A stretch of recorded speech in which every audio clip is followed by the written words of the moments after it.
Hi there, Steve Perkins here in my house in Palm Springs.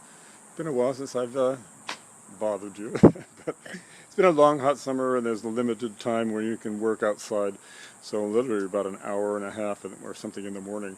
Right now it's mid-September 2013, so now it's cooling down a bit, so there is more time to enjoy being outside and to do some work outside, as well as reap the benefits, of course. So let me show you what's going on in the front yard. That's been the big push lately. Hang on.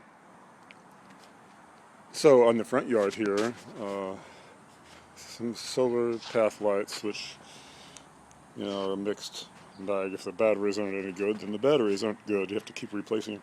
But anyhow, the planter is done. I know it's not absolutely perfect, but it's close enough for a jazz, and I think it has increased the property value somewhat, a little bit. At least there's more curb appeal.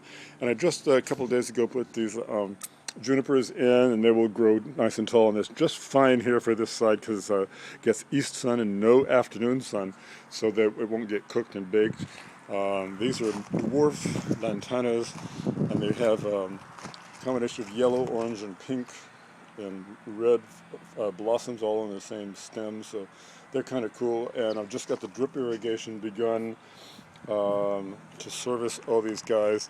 This is a big old heavenly bamboo that used to be in this spot, and now I've moved it over here. It needs to be severely pruned.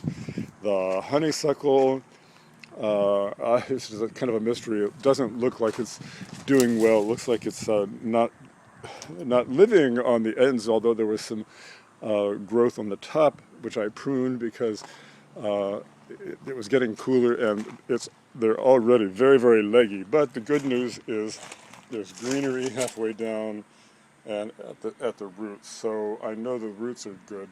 I probably need to do severe surgery. There's 3 of these up here.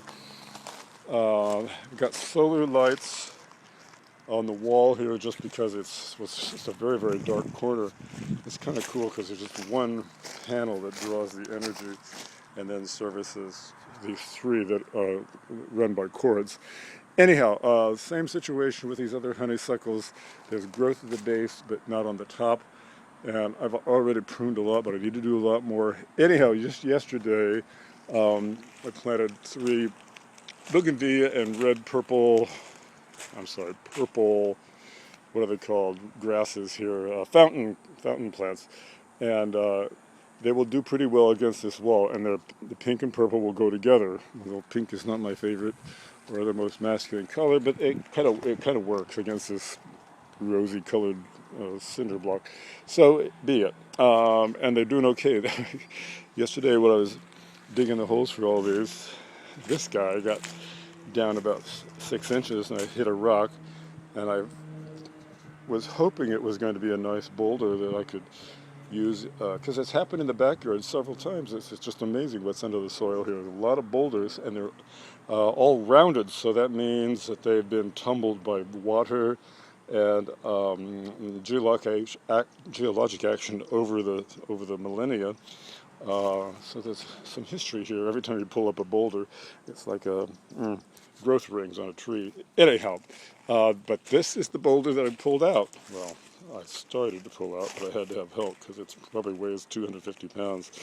And it was a bear getting out, but doing levers and fulcrums and just basic machine stuff, it's going to be a pretty boulder, but it does accent this corner really nicely, and I'll put some more stuff around it eventually. But just nice that it's there, a big accent piece here. There'll be more. There should be more. Now around the base of the mesquite, there was some drips on the gravel here from the sap, and it was all dark, and there's no way I can stop that from happening. So to work with it, I put this pattern, a swirl pattern of kind of feng shui thing coming out from the center, and what the heck. It does kind of work, and I found these other boulders. So there's a lot of places around here in the desert you can just pick up boulders for nothing if you've got the truck for it. But this is beginning to happen. At least there's something here going on, and it looks like somebody cares about the front yard. I'm sure the neighbors are breathing a sigh of relief after a summer of just nothing and deadness back here. Irrigation is the big thing, of course. That's why I chose these plants here, because once they're established, they really don't even need to be watered. They just pick moisture from the air, which is preferred, of course, and certainly don't have to pay for the water. So I just totally disabled the irrigation back here, except for around here. This all is on a drip system now, or soon will be. It's on automatic. Still see a lot more to do. This corner back here under the window hasn't been addressed much. I just did the basics to match the side with the edgers, and now I need to do something with this dirt. Raw dirt here, this little planter thing, and under there's some calla lilies that come up in the spring, but right now it's just blank. So maybe just a pot, a temporary pot will go in there, or maybe some rebar sculpture or something. Got to be dramatic, whatever it is. We're going to fill up this area to make it look like something's happening. Signing off for now, Steve. Bye.